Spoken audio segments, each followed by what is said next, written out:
비즈니스용 랩탑, 노트북이라고 하면 일단 싱크패드, 그리고 국내에서는 LG그램이나 아니면 삼성 노트북 뭐 이런 것들이 떠오르실 텐데요. 사실 업무용 노트북이라고 하면 일단 얇아야 하고요. 그리고 옆에 있는 이런 포트들 적당히 좀 많아야 하죠. 그리고 가장 중요한 거, 가벼워야 합니다. 이 모든 걸 충족하는 게 사실 뭐 시장에 이렇게 찾아보면 그리 많지는 않은데, 에이수스가 작년에 출시한 엑스퍼트북 B9이 바로 그런 녀석이었죠.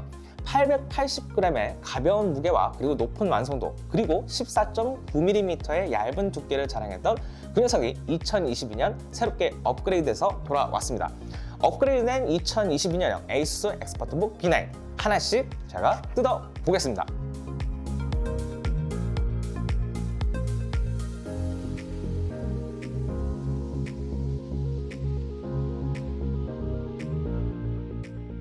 노트북을 살 때 가장 중요한 부분, 일단 뭘까요? 디자인일 수도 있고요. 뭐 그것도 일단 중요할 테지만 일단 성능도 가장 중요할 거고, 하지만 가장 더 중요한 거 역시 무게입니다. 특히 사무용으로 중요한 건 뭐 백팩이나 아니면 어깨에 메고 다니는 가방에 이렇게 가볍게 넣고 다니기에 좋으려면 가벼워야 하죠.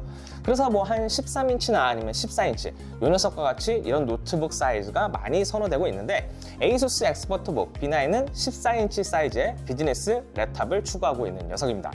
전작과 일단 마찬가지로 옆에 보시면 이 14.9mm의 얇은 두께와 그리고 880g의 가장 얇은 무게를 갖추고 있고요. 그리고 성능과 배터리 용량에 따라서 최대 1000g까지 올라갈 수 있습니다.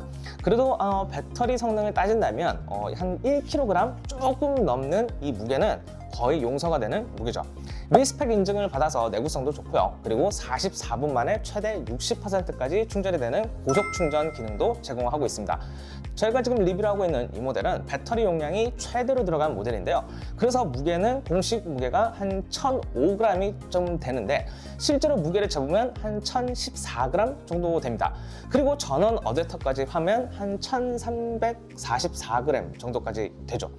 일단 이번 2022년형 에이수스 엑스퍼트북 B9은 인텔 12세대 코어 V 프로 프로세서가 탑재됐습니다. CPU와 함께 인텔 아이리스 Xe 내장 그래픽 칩셋이 들어가 있어서 성능이 뭐 전작 대비 조금 더 향상이 됐고요. 그리고 디스플레이 밝기도 이전에 최대 360니트에서 이번 요 신제품은 저희가 직접 측정을 했을 때 한 398칸델라 수준으로 나타나는데요. 스펙상으로도 이번에 400니트로 이전보다 훨씬 더 화면 밝기가 조금 더 상향됐습니다. 해상도는 FHD에 그리고 16:9 화면비, 그리고 베젤은 이거 보시면 4mm 수준으로 시원한 넓은 화면을 보여주고 있고요. 그리고 이 디자인, 이전에 깔끔하고 군더더기 없는 이 슬림한 뭐랄까 굉장히 이 단단한 느낌을 주는 외관은 여전히 그대로 가지고 왔습니다. 사실 전에도 이 디자인이 굉장히 저는 좀 굉장히 세련됐다 이렇게 느껴졌는데, 이걸 1년 만에 사실 풀 체인지한다 이런 거는 좀 약간 무리가 있죠. 전작과 큰 변화를 뭐 가진 거는 뭐 외관상 사실 크게 느껴지진 없는데, 여기 본체와 느껴지는 이 힌지 부분, 전작과 마찬가지의 특유의 이 에르고 리프트 힌지 디자인을 채택을 해서 키보드를 조금 더 위로 올라가게 해주는데요. 그래서 키보드를 타이핑할 때 조금 더 편하게 해주는 게 바로 이 녀석입니다. 에이수스 엑스퍼트북 B9 사이즈는 가로가 320mm, 그리고 세로는 한 202mm, 그리고 아까 앞서 설명한 것처럼 두께는 정말 얇은 14.9mm의 얇은 14인치 노트북입니다. 지금 여기 보시는 M1 프로 칩셋이 탑재된 그 애플의 14인치 맥북 프로인데요. 요 녀석이랑 한번 이렇게 눈대중으로 봐도 조금 위아래 차이가, 크기가 약간 좀 느껴지죠. 그리고 살짝 이렇게 겹쳐놔도 크기 차이를 조금 실감이 되실지 모르겠는데 크기 차이는 이 정도 납니다.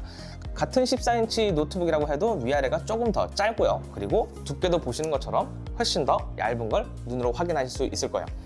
그 정도로 이 녀석은 굉장히 얇은 노트북으로 볼 수 있겠습니다. 물론 이 엑스퍼트북 B9이 정말 얇고 작게 나온 제품이라 사실 요 똥똥한 이 맥북 프로와 비교를 하는 것 자체가 조금 그렇긴 한데, 아무튼 일반적으로 이 14인치 모델의 노트북과 뭐 일반적으로 비교를 해봐도 가로 세로 사이즈 일단 많이 차이가 날 정도로 이 녀석 굉장히 슬림하고요. 그리고 두께도 상당히 얇습니다. 무게도 배터리 용량에 따라서 33Wc 제품이 880g을 가지고 있고요. 그리고 66Wc 모델은 공식 무게상 1005g으로 야외에서 충전 없이 사용이 많은 분들이라면 이런 걸 고려해서 구매하시는 걸 미리 추천드립니다. 배터리는 윈도우 노트북 중에서 당연히 으뜸입니다. 배터리 떨어지는 게 거의 보이지 않을 정도로 엄청난데요. 일단 화면 밝기 100%에 그리고 볼륨을 한 50% 수준으로 유튜브 영상을 연속 재생을 했을 때 배터리가 거진 10시간 가까이 버텨줬습니다. 이 정도면 정말 배터리 수준 괜찮은 겁니다. 작년에 나온 엑스퍼트북 B9도 배터리가 굉장히 좋았죠. 같은 조건에서 8시간 16분 정도 버텨줬었는데 이보다 거진 2시간 조금 더 늘어난 셈입니다. 배터리 관리 능력이 그만큼 더 좋아진 거죠. SSD는 최대 4TB까지 업데이트가 가능한 M.2 PCI Express 4.0 SSD 슬롯을 2개 기본 제공하고 있습니다. 2TB짜리 M.2 NVMe SSD 2280 규격을 최대 2개까지 설치를 해서 업그레이드가 일단 가능하고요. 그리고 포트들도 보시면 USB-A 포트 1개와 그리고 썬더볼트 4 포트 2개, 그리고 HDMI 2.0 포트 1개, 그리고 오디오 잭과 그리고 켄시턴 락 포트를 마련해 뒀습니다. 일단 업무용으로 사용하기에 꼭 필요한 포트들은 다 이 녀석이 갖추고 있는 셈이죠. 전원 어댑터도 329g으로 상당히 가벼운 편입니다. 다만 지금 보시는 것처럼 이 개인적으로 이 케이블, 그러니까 65W 고속 충전 어댑터가 예전보다는 좀 뭐랄까 더 가벼워진 느낌도 들고 하는데 그래도 이 선이 굉장히 애매합니다. 이 한쪽은 이쪽으로 가 있고 또 한쪽은 반대쪽으로 가 있어서 이게 정리를 할 때 뭔가 좀 선을 정리하는 게 조금 애매하게 돼 있습니다. 그래서 약간 좀 그 에이수스가 원래 이런 마감 부분이나 이런 것들을 좀 깔끔하게 잘 만드는데 요런 부분은 조금 아쉬운 부분이 여전히 있습니다. 스피커도 돌비 애트모스를 지원해서 작은 몸집에 비해 훌륭한 서라운드 사운드를 들려주고요. 그리고 720p급 웹캠과 함께 그리고 적외선 카메라도 탑재되어 있어서 윈도우 헬로 기능을 활용한 얼굴 인식 로그인 기능도 지원하고 있습니다. 업무용 노트북에 어떻게 보면 꼭 필요한 웹캠 커버도 여기 지금 같이 있어서 포스트잇으로 이렇게 가위로 잘라가지고 이 부분만 가릴 필요도 없고요. 또 지문 인식 기능도 여기에 탑재하고 있어서 굉장히 편리합니다. 터치패드도 이전 모델과 마찬가지로 여기 누르면 바로 숫자 패드를 불러올 수 있어서 사용하기에 따라 마이크로소프트 엑셀을 이용해서 숫자를 많이 입력해야 하는 작업을 하실 때 상당히 이게 유용한 녀석으로 꼽힙니다. 그리고 이 키보드 저는 개인적으로 상당히 좋았습니다. 저는 이 개인적으로 직업 때문에 이 노트북을 고를 때 다른 어떤 부분보다 이 키보드를 가장 중요한 요소로 꼽는데 이 에이수스 엑스퍼트북 B9은 상당히 이 키가 쫀득한 그런 느낌을 주는 키감을 가진 녀석입니다. LG 그램 그런 제품들은 약간 약간 통울림이 조금 있어가지고 오랜 시간 동안 타이핑을 하면은 이 손가락부터 해가지고 이 키보드 부분에 울리는 감이 좀 있는데 이 제품은 그러지 않습니다. 마그네슘 리튬 합금으로 마감된 이 바디가 견고하게 잡아주고 있기 때문에 키보드를 오랜 시간 동안 사용을 해도 이 통울림이 일단 거의 느껴지지 않고요. 그리고 이 손가락 끝에 느껴지는 이 감이 확실히 전해지기 때문에 키를 내가 제대로 눌렀다는 확신이 옵니다. 타격감도 일단 상당히 경쾌하고 깊이감도 지금 맥북 프로보다는 조금 더 깊습니다. 의외로 제가 느꼈던 건 싱크패드 키보드만큼의 만족감을 느낄 수 있는 수준이다. 이렇게 표현을 할 수 있을 것 같아요. 에이수스 엑스퍼트북 B9은 1년 만에 새롭게 리뉴얼돼 돌아온 제품입니다. 사실 디자인이나 이런 걸 보면 사실 큰 변화 없습니다. CPU와 조금 더 좋아진 이 디스플레이, 그리고 배터리도 원래 좋긴 했지만 CPU도 효율이 더 좋아지면서 발열도 어느 정도 더 잡은 느낌이기도 하고요. 그리고 앞서 얘기한 것처럼 배터리 정말 좋아졌습니다. 게임도 비즈니스용 노트북이긴 하지만 일단 간단히 테스트를 해보긴 했습니다. 저희가 일단 가지고 있는 이 모델은 인텔 12세대 프로세서 i7 1255U에 그리고 16GB LPDDR5 온보드 메모리 그리고 1TB M.2 PCI Express SSD가 탑재된 모델인데요. 오버워치 2는 일단 최저 사양에서도 사실 좀 돌아가기가 힘들 정도로 좀 부족하긴 하지만 그래도 리그 오브 레전드 정도는 돌아갈 정도는 됩니다. 스타크래프트 1 정도는 당연히 돌아가죠. 물론 업무를 보고 멀티태스킹 업무를 보는 데는 전혀 문제 없습니다. 또 마이 에이수스 앱에서 지원하는 다양한 기능들도 눈여겨볼 만합니다.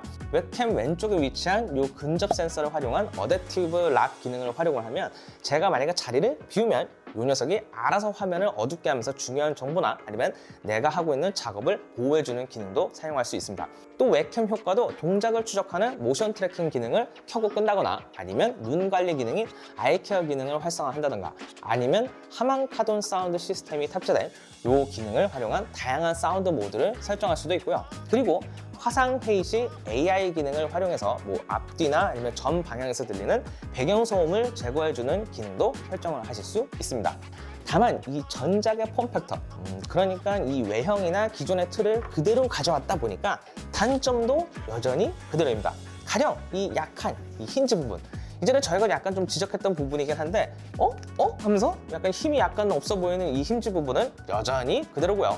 그리고 이 백스페이스와 그리고 딜리트 키 사이에 있는 이 전원 버튼, 보통 울트라북이라고 하죠. 이렇게 얇게 나오는 비즈니스용 노트북들은 요즘 전원 버튼을 이쪽 측면에 두는 편이긴 한데, 전작의 형태, 그러니까 이 플랫폼을 그대로 가져왔다 보니까 전원 버튼도 여기 그대로 있습니다.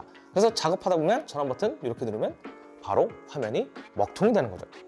하지만 배터리 여전히 오래갑니다. 정말 오래가죠. 그리고 화면 이전보다 더 밝아졌고요. 그리고 성능을 가늠하는 CPU도 세대 교체가 이루어졌습니다. 업그레이드가 된 거죠. 타이핑을 하는데 일단 정말 좋은 이 비즈니스 노트북이고요. 그리고 포트들도 비즈니스용 노트북의 기본기를 충실히 지키고 있는 게 바로 ASUS 엑스퍼트북 B9입니다. 오늘 만나본 2022년형 ASUS 엑스퍼트북 B9 영상은 여기까지입니다. 궁금하신 내용이 있으시면 아래 댓글로 남겨주세요. 저는 신한코리아 윤현종 기자였습니다. 그럼 오늘 영상 끝!